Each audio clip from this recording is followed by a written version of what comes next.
교수님, 그 원칙과 상식에서 강의를 했잖아요. 예. 주로 어떤 내용들이었습니까? 오늘날 미국의 공화당은 과거의 가치를 가진 공화당이 아닙니다. 사당. 트럼프의 사당입니다. 그리고 가치가 사라졌죠. 오직 트럼프에게 눈치를 보면서 생존하기 위한 의원들만의 정당입니다. 오직 생존. 오직 공천에 매달린 생존의 정당으로 변질됐다.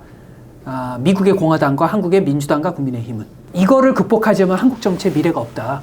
그리고 한국의 경제조차도 심각한 상황에 봉착할 것이다 라는 게 제가 드렸던 얘기고, 그래서 한국의 정치가들이 원칙과 상식을 포함해서 이제는 그런 사당화에 대해서 전면적으로 싸워야 된다. 이재명 대표의 그 통합 비대위를 요청하면서 예. 만약 받아들이지 않으면은 뭐 할 수 있는 게 탈당 불사 아니겠어요? 그렇죠. 이재명 대표의 리더십에 대해서는 수많은 회의감은 있지만 그래도 선거에서 승리해야 되니까 지금 민주당의 다수 지지자들이 바라는 거는 이제 윤석열 정권에 대한 강력한 견제잖아요. 네. 소위 제3 세력들에게 더 곤혹스러운 상황이 됐어요. 이낙연 대표님의 이제 그간에 받으신 고통이나 본인의 그 어떤 한국 사회에 대한 문제의식은 이해하겠는데, 하지만 행보가 조금 성급하셨다라는 느낌을 지울 수가 없어요. 그러니까 이제 문제 제기 수준이 아니라 이제 신당 창당론으로 가버렸잖아요. 네. 그리고 이준석 대표와도 이제 뭔가 이제 같이 할 수도 있는 이런 행보로 가버렸던 건 민주당의 다수 유권자들 입장에서는 지금 그 공감대를 가지기는 어렵거든요. 네. 그런 점에서 원칙과 상식 사람들도 지금 이낙연 대표가 저렇게 어떤 이런 전면적인 어떤 새로운 가치의 쇄신도 아니고 그냥 이재명과의 대립이라면 한국 정치를 물으면 제가 창피해서 말을 못 하겠어요. 왜냐하면 친명 친문을 설명할 길이 없거든요. 오늘날 21세기에. 그러니까 그러니까 이낙연 대표가 어떤 새로운 가치를 가지고 나갔는지를 사람들이 이해할 수 없고, 그런 점에서 지금 그런 제3의 행보를 보이는 분들의 입장이 좀 곤혹스럽죠. 제가 원칙과 상식분들한테 얘기 드리고 싶은 건 이낙연 대표와의 행보를 좀 다르게 하셔라. 그리고 이분들이 지금 민주당이 어떻게 해야 승리할 수 있다? 어떤 가치와 아젠다로 가야 되고 어떠한 당의 운영 방식으로 가야 된다라는 걸 보다, 그래서 유권자들과 충분히 소통하시고 1월 중순이나 1월 말 정도까지는 보셔야 된다 라는 말씀을 드리고 싶어요. 전통적인 민주당이 김대중의 민주당서부터 지금까지 이렇게 비원칙적이고 이렇게 가치가 없는 민주당의 역사는 없잖아요. 제3지대 공간이 많이 열렸어요. 근데 많이 열렸다라는 것에 대해서 이걸 오판하시면 안 되는 게, 구조적 상황이 열렸다고 해서 그것이 곧장 우리나라 유권자들이 폭발적인 새로운 세력에 대한 지지로 이어지지 않습니다. 아직까지는 유권자들 입장에서는 저 사람들이 지금을 대체하는 새로운 가치의 도전자 브랜드다라고 생각하는 퍼셉션이 형성되지 않았습니다. 두 번째 문제는 이게 어떻게 보면 여러 세력들한테 제가 송구한 일인데, 현재 유권자들의 입장에서 제3 세력에서 강력한 임팩트를 기대하고 있고 낼 수 있는 사람은 이준석입니다. 네. 그래서 이준석과 다 모여야 임팩트를 낼 수가 있습니다. 네. 이준석의 혼자 외로운 혼자 신당을 만드는 거는 결국은 이제 축소되죠. 지금 원칙과 상식의 분들이 현재 대중들에게 새로운 인물이다 라고 하는 신선함을 3월까지 줄 수 있을까요? 저는 회의적이에요. 그리고 심지어 젊은 의원 유호정 의원은 지금 시작도 하기 전에 이미 브랜드가 망가지고 있잖아요. 알량한 의원 배치 달려고 저렇게 그 정의당 사람들을 곤혹스럽게 만드는 과연 저게 올바른 행보일까요? 그러니까 그나마 저 사람들이 승부 볼 수 있는 건 이준석이라는 확실한 젊은 새로운 보수의 탁월한 기수, 그리고 약간 진보적인 또 유호정 또 진보의 젊은, 이렇게 되면은 대표님 말씀처럼 어느 정도 그림이 될 수가 있는데, 그래서 저는 100% 신당을 과연 출범할까? 그것도 사실은 잘 모르겠습니다. 이제는 제3당이 이 강력한 드라이브를 걸지 않으면 한국 정치는과 한국 경제가 꼬꾸라집니다. 그 점에서 지금은 너무나 더할 나위 없이 필요한 상황인데, 1, 2당이 조금씩 변화한 데서 해결될 문제가 아니다. 아니죠. 일단은 단계적 개혁의 1단계로서 이제 국회 권능을 강화하는 거.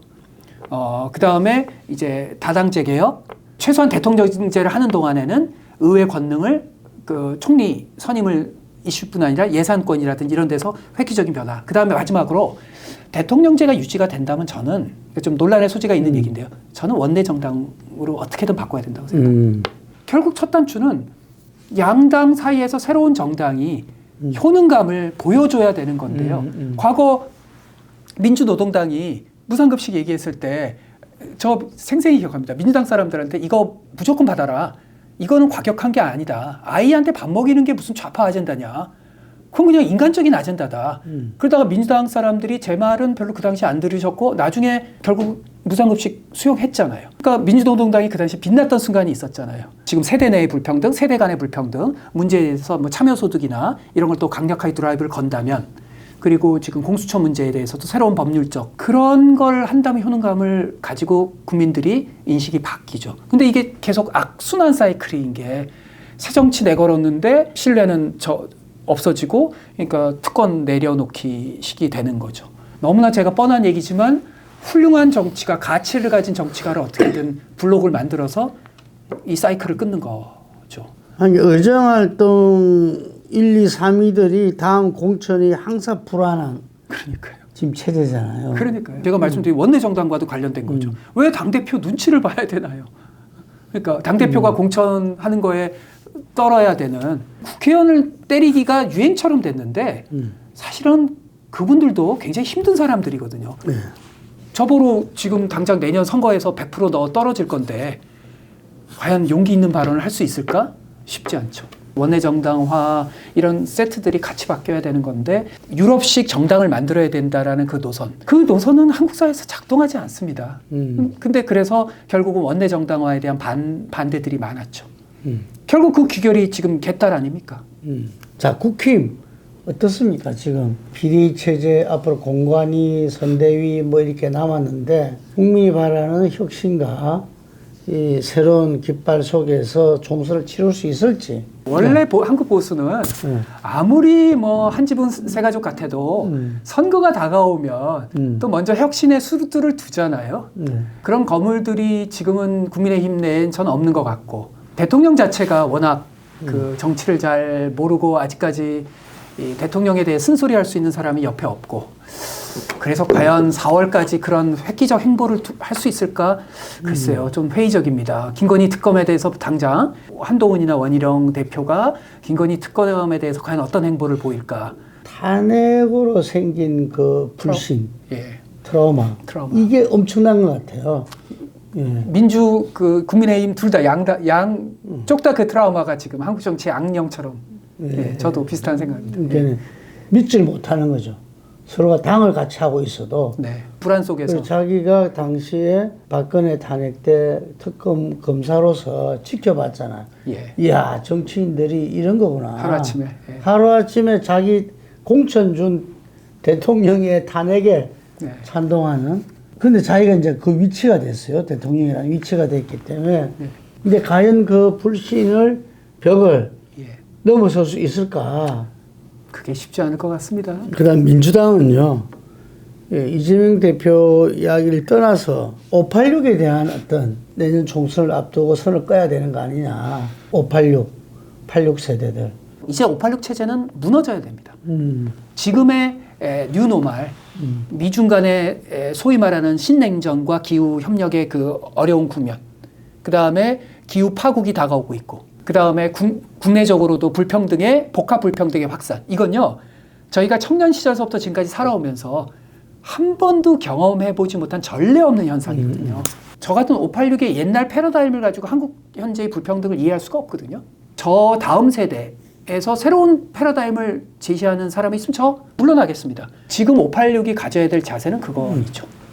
근데 지금은 희화되고 있죠. 그래서 저는 한국의 민주당에게 전면적으로 얘기하고 싶어요. 훌륭하게 계속 정치적 경륜이 있는 586은 살아남아야죠, 정치권에. 다른 방식으로 기여했으면 좋겠다.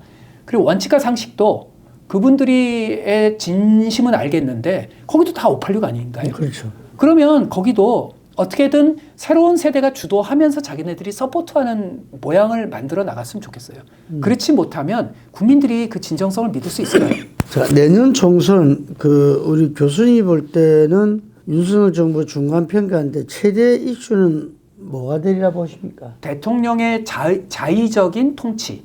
이거를 어떻게 견제할 것인가. 저는 이게 핵심이라고 생각합니다. 이거는 진보의 아젠다도 아니고 보수의 아젠다도 아니고, 그러니까 공화주의라는 철학은 한마디로 자의적인 지배를 없애는 것. 근데 지금 윤석열 대통령은 상당히 자의적, 용산 출장소, 당도 자의적 지배, 그리고 외교안보노선도 자의적이고, 이거는 한국 사회가 바람직하지 않죠. 그러니까 자의적 지배를 멈추라. 그게 저는 이번 총선의 시대 정신이라고 생각합니다. 이 양당 체제와 삼당 체제, 예. 다당제 가능성 어떻게 보십니까? 저는 생긴다고 봅니다. 우리나라 국민들은 위대해서요. 세련된 유권자들이시고 지금 우리나라 국민들이 보기에 한국 사회가 지금 이제 더 이상 성장하지 못하고 내리막길하는 걸 몸으로 다 알고 계시거든요. 심각하게 알고 계시고요. 그리고 이미 지방은 일부가 러스트 벨트화 되고 있습니다. 그래서 한국 사회에 한 세 갈래가 나올 겁니다. 하나는 한국 사회도 이제 트럼피즘이 나올 겁니다. 왜냐하면 러스트 벨트가 있으면 트럼피즘이 나올 수밖에 없잖아요. 샌더스 같은 상당한 좌파가 나올 겁니다. 피케티가 얘기하는 상당한 불평등에 전면 싸우는 좌파가 나올 겁니다.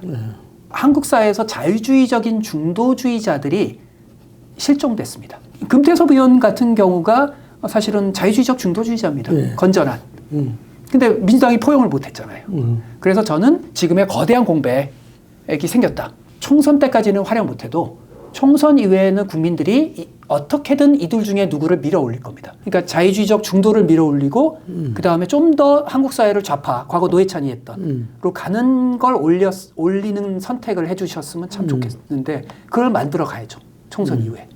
그리고 그 속에서 27년 대선 후보가 나와야죠. 저는 총선 결과 무관하게 그 움직임이 본격화되리라고 봅니다. 지금으로선 조금 회의적입니다. 회의적으로 보고 단지 이준석의 가능성만 높이 보고 나머지 흐름은 약간 회의적입니다. 그 이준석이 굉장히 중요한데 절대적으로 중요합니다. 그런데 조심스럽게 자꾸 얘기하는 이유가 만약 미국이라는 조금 더 이성적인 정치 풍토였으면 훨씬 더 예측 가능한 정치 그리고 합리적 보수의 이념과 가치를 전면에 내걸고 그 세대가 가지는 기술주의적 감성을 전면에 내걸고 이미 일당 만듭니다. 일당을 충분히 만들 수 있습니다. 근데 이준석이 그러기에는 지금까지 약간 한계도 보여왔잖아요. 그리고 앞으로도 그 한계를 극복하기가 쉽지는 않습니다. 이낙연 전 대표가 지금 이제 메시지를 선차에 나가고 있지만 아무도 없잖아요. 이준석 대표도 지금 마찬가지 꼴이에요. 이준석 대표도 그래서 과거를 돌아봐야 되는 게 왜 돌아왔을 때 없을까? 왜 천하람과 그 김용태나 이런 친구들이 왜 머리가 복잡할까? 그래서 생각해야죠. 물론 우리보다 훨씬 어려운 조건이라는 걸 알겠어요. 저희 586은 세계사적으로 행복했던 그 행복했던 세대인 만큼 더 큰 책임과 위험을 감수해야 되는데 안타깝게 저희가 이 모양 이 꼴이 됐는데 지금 세대는 저희만큼 용기를 발휘하기는 어렵죠. 천하람의 행보나 지금 민주당의 이재명 대표와 가까운 사람들의 행보 그건 아니죠.